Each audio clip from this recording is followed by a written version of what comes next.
O secretário de Estado americano Marco Rubio enviou uma carta a Flávio Bolsonaro, na qual afirma que determinadas políticas e práticas do Brasil oneram ou restringem o comércio norte-americano. O documento é datado de 23 de junho e também trata das eleições brasileiras, da relação bilateral e do combate ao crime organizado. Eu estou ao vivo com Samuel Pancher para que ele possa trazer mais informações a respeito do teor dessa carta. Samuel, muito boa tarde. A gente conversava antes de começar o Agora Metrópolis de que certos aspectos da carta de Marco Rubio, eles seguem padrões que já seriam esperados de um secretário de Estado.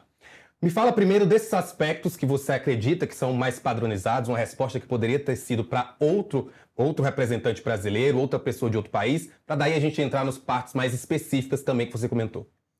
Oi, Rafa, boa tarde para você, boa tarde para quem acompanha o Agora Metrópolis. De fato, ali, o secretário de Estado Marco Rubio essa carta tem que ser lida ali meio que por etapas até, né? Então, ela começa com um aceno claro do Marco Rubio ao Flávio Bolsonaro, quando ele fala ali da designação de facções criminosas como organizações terroristas, PCC e CV. Mas quando o Marco Rubio entra no assunto da carta mesmo, porque, como o Rafa falou, essa carta do Marco Rubio é uma resposta a uma carta anterior do Flávio Bolsonaro, em que Flávio pede para que tarifas não sejam aplicadas ao Brasil. Então, teve uma investigação da seção 301. Essa investigação chegou à conclusão de que tarifas são recomendadas ao Brasil, só que essas tarifas não foram aplicadas ainda. Vai ter uma audiência pública e a decisão final é do governo Trump, no fim das contas, do presidente Donald Trump em última instância, né? Mas o que acontece? Nessa carta, o secretário de Estado, Marco Rubio, ele reafirma o que o secretário de Comércio norte-americano falou. Porque o secretário de Comércio, ele fala sobre práticas que, na visão do governo norte-americano, são desleais no comércio com os Estados Unidos, práticas do Brasil que seriam desleais, e recomenda que o remédio para essas práticas seria ali a aplicação de tarifas. Então, obviamente que quem está nos acompanhando precisa entender que o Marco Rubio não podia, em nenhuma hipótese, desautorizar o seu colega secretário de Comércio. Então, ali ele repete os argumentos do secretário de Comércio e aí, em parágrafo seguinte, diz que todos são convidados a participar da audiência pública, coisa que o Flávio Bolsonaro vai fazer. Então, sobre o objeto específico, o que o Marco Rubio fez foi reafirmar os argumentos do governo americano que defenderam as tarifas ao Brasil, que não estão em prática ainda. Sempre bom ressaltar isso. Um ponto que chama muito a atenção é de que, obviamente, não foi nominal, mas ele diz o seguinte: o embaixador Greer deixou claro que continuamos a ter diferenças substanciais quanto à resolução de questões identificadas nessa investigação. Essas questões dizem a respeito ao comércio digital, aos serviços de pagamento eletrônico, e é aqui que pega, ou seja, há uma alusão ao Pix nessa carta do Marco Rubio. Isso é uma preocupação para o Estado brasileiro? Você acredita que deve ser levado em consideração o que foi dito na carta também sobre o Pix? Exatamente, acho que esse é o ponto mais delicado ali para o Flávio Bolsonaro, porque ao reiterar os argumentos do secretário de Comércio, o Marco Rubio fala com todas as letras, repete, na verdade, que existe uma questão ali com os meios de pagamentos eletrônicos do Brasil. Obviamente, isso é uma alusão ao Pix, é o único meio de pagamento eletrônico com o qual o governo norte-americano tem algum problema. E o problema do governo norte-americano com o Pix é um problema um pouco complexo, porque eles argumentam que, como o Pix é controlado pelo Banco Central, então existe uma preferência ao mecanismo estatal em detrimento de outros meios de pagamento. Esse é o argumento norte-americano, mas Flávio Bolsonaro diz que vai a Washington nessa audiência defender o Pix. Então ele se encontrou numa situação muito delicada ali, quando inclusive o Eduardo Bolsonaro, numa fala ali, citou os meios de pagamento norte-americanos, privados, e aí isso inclusive respingou na campanha do Flávio Bolsonaro, mas de fato essa citação do Marco Rubio aos meios de pagamento eletrônicos é uma alusão ao Pix, não tenha dúvida sobre isso, e acho que a maior preocupação, porque nessa audiência pública, nós devemos ouvir também argumentos de quem, de repente, ali é mais favorável a essa taxação. E pode ser ali uma pedra no sapato, porque o governo brasileiro e os brasileiros em geral, óbvio, eles querem defender o Pix, mecanismo de pagamento que todo mundo usa, e essa referência aí é o ponto ali mais espinhoso, eu acredito,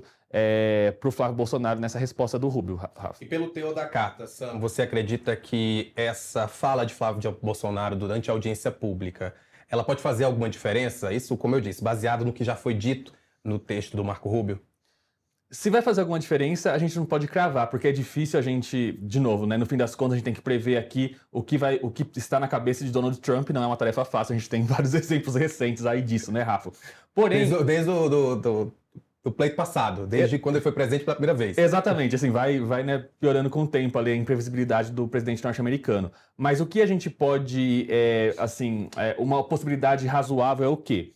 É que ocorra essa audiência, o Flávio Bolsonaro vá lá, outras entidades vão falar, entidades ali que representam o setor privado, o governo Lula não vai falar, o governo Lula vai observar essa audiência, vai participar como ouvinte, né, o que eles dizem.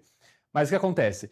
É factível que, após essa audiência, o governo Trump fala, olha, baseando-se no fato de que tem eleições próximas, baseando-se no fato de que vamos tentar negociar isso de uma maneira melhor nos próximos meses, vamos segurar qualquer aumento de tarifas, apesar das práticas desleais do governo brasileiro. Essa é uma retórica plenamente factível ali no governo Trump. E aí seria um gol da campanha de Flávio Bolsonaro, porque ele falaria, olha só, eu fui lá, consegui segurar as tarifas, então o Lula não conseguiu e eu consegui, então teria uma narrativa política ali. Porém, é arriscado, porque Flávio Bolsonaro pode ir lá, pode acabar essa audiência, após a audiência pública, aí sim, a investigação com os dados da audiência vai para o governo, para a Casa Branca, e o Trump pode falar, não, essa prática é desleal, o Brasil está se aproveitando da gente, vamos tarifar. E aí é um gol da campanha do Lula, ou da campanha de outro candidato, porque Flávio Bolsonaro foi lá, encontrou o Trump e e os Estados Unidos tarifaram o Brasil.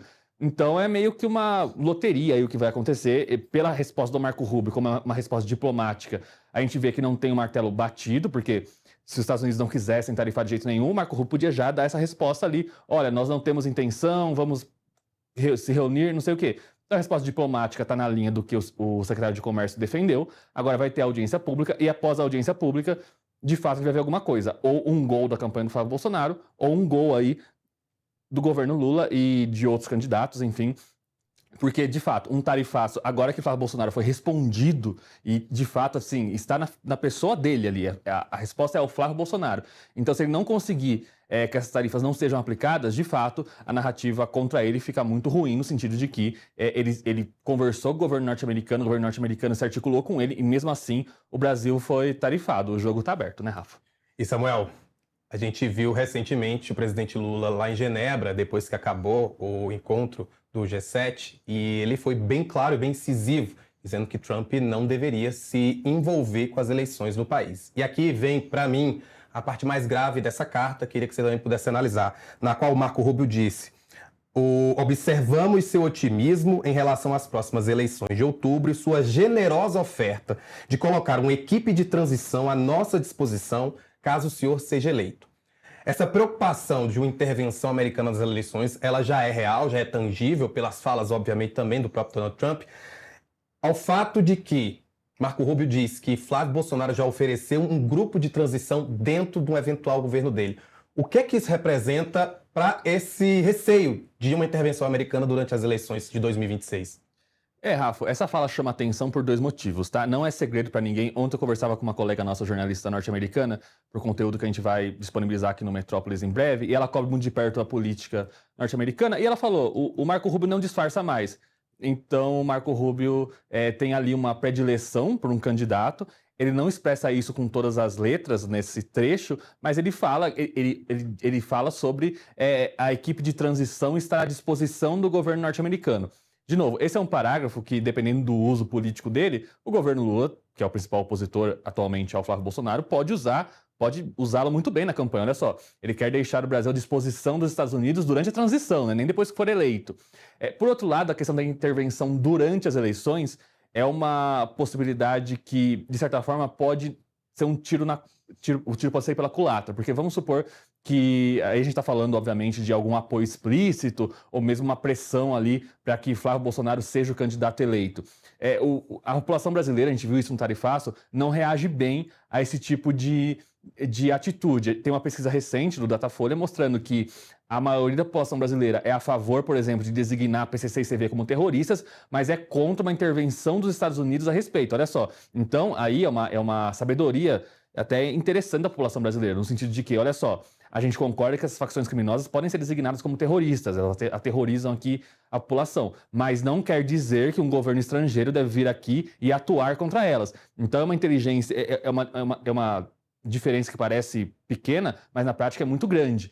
Então, se o governo norte-americano sinalizar, der mais sinais, né, já existem alguns sinais nesse sentido, de que pode atuar aqui e de que forma seria essa atuação também fica em aberto, né? Mas de como seria essa atuação. E se essa atuação for de fato muito agressiva, pode ter o efeito reverso, que é fortalecer a retórica do presidente Lula, a retórica do PT, que é uma retórica de defesa à soberania, e nesse caso de uma intervenção na eleição brasileira, não ficaria muita dúvida de que é de fato um ataque à soberania. Então é realmente uma situação em aberto, um jogo que está aberto, né, Rafa? E qualquer movimento ali tem muito significado e a gente, claro, continua de olho. Continua muito de olho, né? Porque assim, segunda-feira tem jogo do Brasil, mas tem tanta coisa para acontecer nesse fim de semana que a sensação que eu tenho é que a gente vai ter que ficar com um olho no jogo e outro na política. E claro, trazendo você sempre aqui. Inclusive a audiência tá ótima. Vou pleitear o Samuel para vir todo dia aqui no Metrópolis, no Agora Metrópolis. Samuel, muito obrigado por estar aqui com a gente. Valeu, Rafa. Olha,